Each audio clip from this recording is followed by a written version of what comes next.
Mami se llama Guadalupe, es una loca, viene toda la hora a hincharme las bolas acá. Pero bueno, es lo que hay.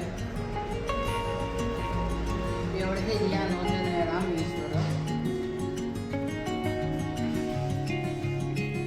Peor sería no tener a mis.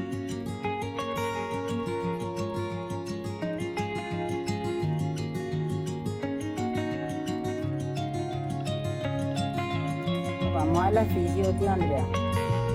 Hoy es mi día de fisio. Me voy a la fisio hoy.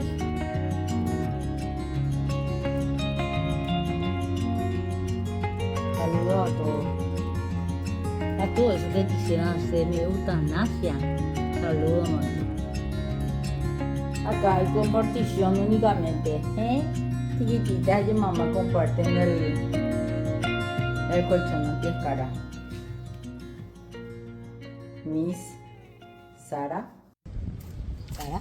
Sarita y bebé. Vamos a mandarle saludos a tu mamá. Vamos a mostrarle a tu mamá cómo queda súper linda después de bañarse. Hoy tocó día de baño y de poner pipetitas y eso. Y estoy súper linda. Re linda lo estoy. Re linda. Y ahora viene de mi...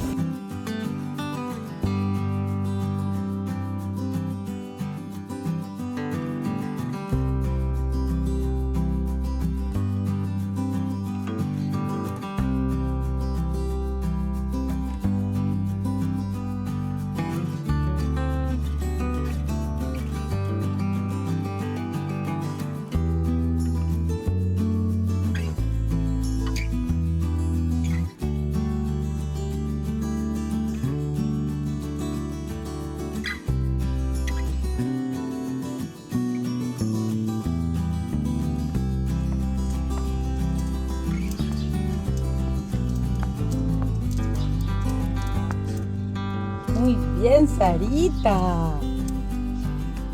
Qué orgullosa está mamá de vos, mi vida.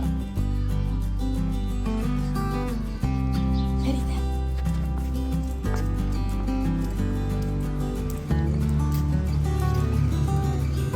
Muy bien, Sara. Sara. Sarita. Sarita. Mi belleza camina una, Dios mío, parece una modelo esta, de lujo,